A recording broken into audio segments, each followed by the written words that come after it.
Sea Eagles hold crisis talks in response to growing fan outrage. Hoops, what's going on here? Dennis the Bullfrog is on the money. He is. And Doggy's very well tapped in on the Northern Beaches. He's been up there for a long time. And there are a lot of issues. There is a hell of a lot going on at the Manly Sea Eagles at the moment. So the Daly Cherry Evans decision earlier in the year has not sat well with Jake Trbojevic. I don't think those two are ever going to go for a beer or spend a lot of time together in the future. You've got Anthony Seibold as the head coach and some rumblings that his style, nothing personal, but just the way that he presents, the tactical periodisation, the spreadsheets, all of that thing, the game plans that they're devising, that there's some holes in those and that some of the players aren't entirely invested in all of that. And then you've got Jake as well, who is off contract at the end of 26, who's, getting closer to the end than he is to the start. So there's a lot going on. Reedy, so have you heard there's friction there? Because they are the most inconsistent team this year by a long way. Do you mean between the players, Braith? Yes, or just even players and coaching staff, whatever it may be. Because management? It doesn't seem right the way they're performing, given the roster they've got. Well, there's no doubt there's friction there. I think we all saw Jake's reaction after Daly came out and announced he was leaving at the end of the year. I think you can tell from that there was friction there. And they've never been particularly close, those guys. I mean, Tommy and Jake and Daly, they've had a good working relationship, but I wouldn't say they're great mates off the field. I think that's well known. So, that certainly strained the relationship. And I think we've seen since Daly made that announcement, the team has struggled. And Daly's struggled himself. So I don't think there's any doubt that's been an issue, Braith. Hoops mentioned concerns with Siebes and some players. Those rumours have been around for a while. My gut feeling is they're a little bit overblown. I don't think, again... No, I don't think they are. I think they're real. I'm not saying it's the majority of the group, but I'm saying I spoke to enough people today and I've spoken to enough people over the course of the last couple of months. I think there is something I think the bigger issue is on the field, not the relationship and the way they are on the field at the moment. I think that's pretty evident. And Hoops mentioned some of the issues there, and the one he left out was Tommy. And, the way Tommy's going at the moment, obviously he's had that... I know you dug around this as well today, Hoops. He's obviously had that cork thigh, which it's in actual fact, isn't it? Well, it turned. I'm told the way it unfolded was he had a cork thigh that turned into a hamstring tightness. So there were some concerns around the hamstring as well. So that's the other issue because he's off contract at the same time as Jake. Obviously, they've got to work their way through that. They're juggling a lot of balls at the moment, Manly, and they've got the bye this week. They've got 2 weeks. They've got to sort it out. Were they afraid to say it was a hamstring? Is that what you insinuated? I don't know if afraid is the right. I think they were trying to protect Tommy because obviously all the talk around Tommy's hamstrings and injuries, I think they were trying to do the right thing by Tommy. Okay. It was definitely a smother from the club, but it's been well known for a little while now that it was always suspected it was a hamstring. The other issue, Braith, is the magnitude of the losses, the teams that they're being beaten by. They're the teams down the bottom of the competition. They've been beaten by the Gold Coast, beaten by Newcastle after leading 16-0 and beaten by Parramatta.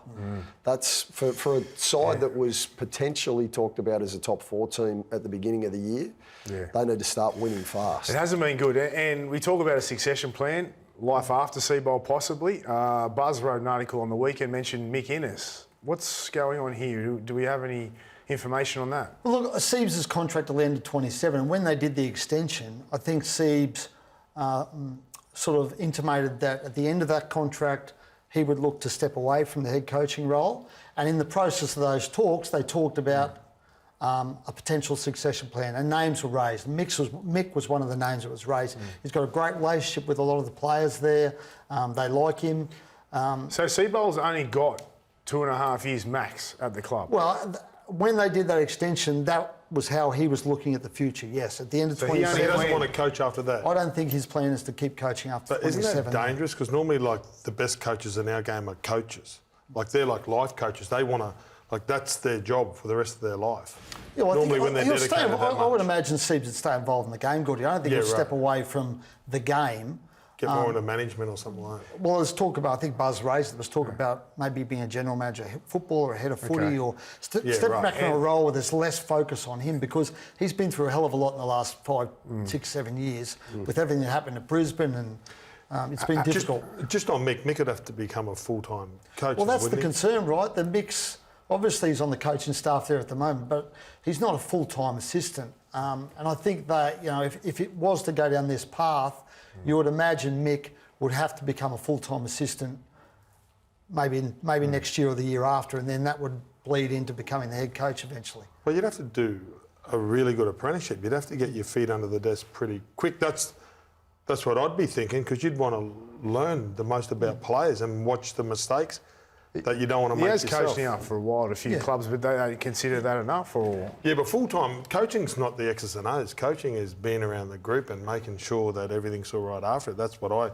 normally hear from blokes like Wayne and that. Like, then that's the coaching part that makes the good and the bad. You mentioned 2.5 years. Now, that's all good and well, but they're struggling now. Yeah. If he does, like, the reality is he may not even last close to that the way they're going. So will they fast track Mick into the job, or what's the? Well, the thing for Siebes is he's got a very tight rapport with Manly CEO Tony Mestrov. Those two are extremely close.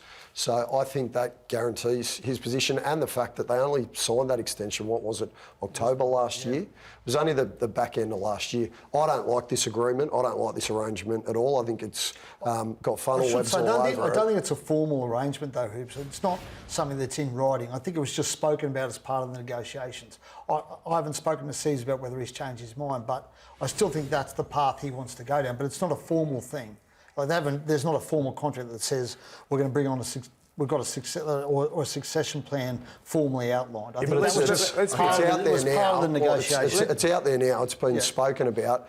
I don't know how that's going to sit with the playing group, because you blokes know you've been in dressing rooms. If you know that. Well, the reality is, not even as a player, but as an outsider looking in, if they continue the way they are, you're not going to maintain that for 2.5 years. You're not going to keep a coach there when they're performing the way they are with the squad they've got for another 2.5 years. That'll be fast track for sure. And what's the plan? Well, I don't think there's a formal plan, as I said, Gordy. I think it's that's what I'm saying. More of an informal discussion. But as it gets close to the end of 27, if Siebes is still there, I'd imagine they'll or maybe at the end of next year or midway through next year, they'll sit down and work out a formal plan. But you're right, Braith. I mean, if they keep losing footy games, the plan's going to go out the window. If he doesn't make the 8 this year with that roster. Yeah, but Gordy, we say that, but that roster, 3 months ago you go, that's a great roster, right? Yeah. But since then you've had Daly Cherry-Evans come out and announce he's going to another club and throw the whole club into upheaval. You've had Tommy's had injury problems and continues to be hampered to an extent by injuries. That to me says they're two of your highest paid players. Yep. And so the rosters, whilst it might look great on paper, those issues weren't foreseen before the season started. I don't think you can underestimate the Daly Cherry-Evans decision and the influence it's had on that playing group. Yeah, you're spot on with that. That really did pull the pin out of the hand grenade and explode at that club. And it's still having reverberations, I think, at the moment. You can tell in the way that the team's performing. Well, Hoops, that's the other elephant in the room tonight, is DCE and that deal at the Roosters. Have they got cold feet, and is it going to happen? I don't think they've got cold feet. I don't think there's any contract been signed. I'm certain that there has been some talks take place. And I think it's gone a little bit quiet in recent times. So if there's no contract signed, that means that there doesn't have to be any more talk if they change their mind. I don't think Mick Potters is a man of integrity and a man of his word. I think if he has verbally spoken to Daly and they have done any sort of deal, he will honour that. You said things have gone quiet. Has it gone quiet from the Roosters' end or quiet from DCE's end? I think it might have gone quiet from both parties. Okay. I'm not saying, I'm not reading into that that's cooling. No, I don't. I think the Roosters are convinced. The Roosters have got Toby Rodwell underneath Sam Walker, right, who will be the star of the future. I think they think adding Daly Cherry-Evans into their roster for 1 or 2 years can help educate the crop of young halves that they have at the moment and benefit Sam Walker. I agree. I think it'd be a good decision still if it's a 1 year. 2 year, I don't think so. What if Daly will only take it if it's 2 years? That's the issue. We've heard at different stages. It's 2 years, then it's 1 year. I think it's a big difference where Daly is at right now, with the way that he's not only where he's at in terms of age, but his form. 2 years is a big risk at that money. Like 1 year, you get the benefit of an experienced player who just walks straight into the team, makes them a premiership threat. He can teach those younger kids and they can learn from him and he can be their mentor. But 2 years, you're going to probably lose a couple of players. Old overnight in our game. That's a long time for him. Like, So that to me either makes the deal a good deal or a bad one is the time that he signs there. I'm with Hoops, though. I think it's, I think obviously there's been some chat between the Roosters and Nick and Daly. And Nick, Hoops is right. Nick's a man of his word and principle, and I don't think if it's He gone might get down one that back. path. There's been some people backflip on him. I think. Play for Footer at the Yeah. Titans. I mean, Wayne, like, Oh, yeah, yeah. Wayne back in the day. you wouldn't come out and do what Daly did earlier this year and cause the drama it caused if you didn't have something locked up for next year. Totally agree. You would not do that. Is Daly aware, do you think, Reedy? Because he comes across as a good fella, Daly. Yeah. Like when you see him in front of the cameras, He's a he good bloke. is a decent. He actually He's a good is. bloke. But then Yes. some of the calls he's made over the course of his career, I don't think they he could make you shake your head. I find it very hard to believe, Hoops, that he could have foreseen the damage that announcement would have caused. I don't know. I can't He's been believe. terribly advised then. Whoever Yeah. he's got around But he him. could have fixed it from that moment on. So when you do make a mistake, he could have cleaned up a bit of the mess early by coming out, facing it, doing the things. Some of the things are a little bit different.